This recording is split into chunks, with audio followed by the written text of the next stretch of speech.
Hello everyone, Jewish Canadian here with the filming of episode 3 of our Pokemon Mystery Dungeon Red Rescue Team series. I was kind of looking forward to this episode. Last 24 hours or so have been kind of rough, so let's get straight into it. As we left off, we had just completed Thunderwave Cave, and we're moving on to the next part of the plot.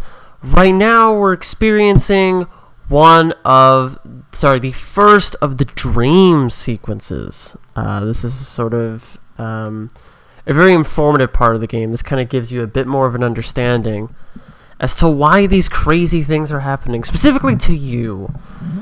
And these become very important later on, but for right now, you're not really sure what's going on. It's kind of a weird thing. Things become clearer as time goes on. So we wake up again. We're still a Pokemon. We're still cool. We still got a flame tail, which is actually, like, let's be real, that's kind of cool. You've literally got fire on your tail. Like, you can't beat that. So, I'm going to try one thing. Give me 1 second. Okay. Because okay, we'll see how that works. Cool. So what we're going to do now is we're going to check the mailbox for any mail. Like, see the little dance he does? Oh, no, just the little things, right? We'll go ahead and go outside. Oh, no Mudkip to see anywhere. We don't see our partner yet. We'll slide in here and check this mailbox. And here comes Mudkip. Right as we find out this terrible news, we have to break it to him. What's in the mailbox, man? Absolutely nothing. Which is unfortunate, but we're going to learn more resources about sort of a support system for rescue teams. Let's go ahead and learn about that real quick. We got Pokemon Square. First one up is the Kelkleon shop. That's mainly where you buy and sell stuff. Anywhere from regular food items to TMs. There's the bank, storing your money.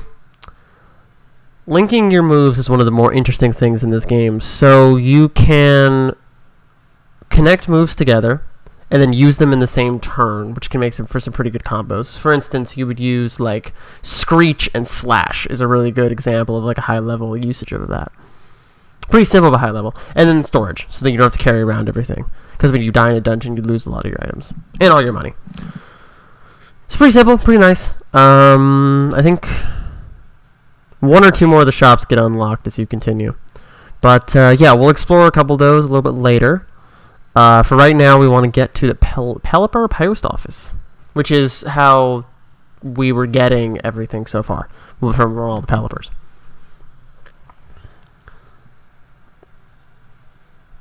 Not bad. So we're going to be able to look at this notice board here, and we're going to be able to select the jobs that we want to do. What's cool about it is you can check the location, you can actually check info and check the reward.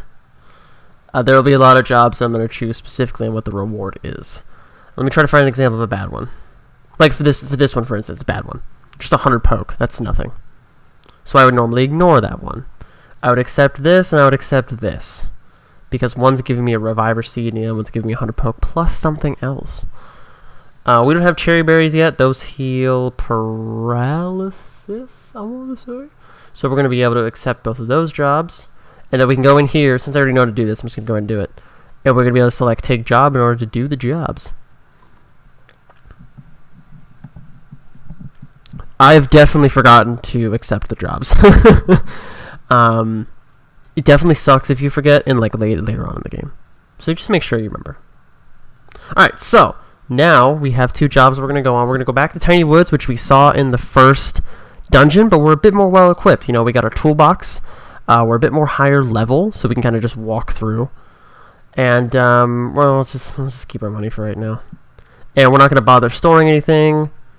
And let's go and go. Just do it. Just knock this out. Because certain parts in the game, you have to, I believe you have to just complete a certain number of jobs in order to progress the plot, I think it was. This is one of those points, I think, where you just have to do a good number of job requests, and that's like how you advance everything. Alright, so back in Tiny Woods again, we know the drill. 3 floors, you know, nothing too crazy. We are level 7 now, instead of level 5, so that makes it a little bit easier. And we're going to kind of just go ahead and scream through it. But for each job on each floor, we have to find the Pokemon that was discussed in the job. So if we look at our mission objectives, so we're rescuing a Pidgey and rescuing a Nidoran female. So we're going to look for both of those Pokemon specifically on the floors indicated, and then that way we're able to rescue them and complete the job and then get the reward. You also get rescue team points, which allow your team to be upgraded to the next rank. I forget what the highest rank in this game is. I honestly don't remember. I want to say, because I know, yeah, I honestly don't remember at this time. But I think we started out at the normal rank, I want to say. We can check that when we get back to, when we get back to Pokemon Square, we can check that. But I think it goes normal, bronze, silver, gold, and then I think one or two other ones are above that. Okay, which makes sense. Pretty simple. All right, so we found Pidgey, and this is the very first rescue we're ever doing. So you're able to just use your rescue team badge and just magically rescue them. It's actually pretty convenient. And then it gives you the option, if you want to just leave through that rescue, that comes in great handy. Since we have one other job, we don't want to leave just yet. So we have to go do that other one. Making our way downtown, walking fast, faces past. That's not going to be the last time I make that joke. I hope you don't get... I'm going to get bored of that joke, because that joke's going to come up a lot. Just knowing my own personality and everything. Okay. Another Pidgey. We just knocked that out of the way. And then we see the Nidoran female down there. Now, we're going to go and grab this berry, and we can actually use this to get out of the dungeon. Just make this nice and simple. Cool. So that's 2 rescue team jobs done. We can just go ahead and teleport right out of the dungeon after that. And we're done. Gives you a nice little summary there. So the first reward was, I believe, a Reviver Seed. Yep. And then something else. You know, we don't ever know what it is. Gravel Rock 10. Okay, cool. I forgot to name the Team Dynamax. And then we got this one, which was 100 poke, and then something else. Cool. The gravel rocks, again, were just thrown items that you were able to do damage to other Pokemon from. Okay, so this leads us to a much shorter episode. So we're just going to go and call it here. Again, just trying to, keep the pacing up a little bit. So, yeah, thank you guys for watching episode 3.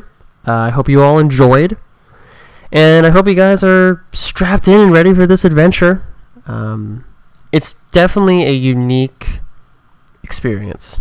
So I hope you all stick around for it. Thanks for watching, and I'll see you guys in the next one. Bye-bye.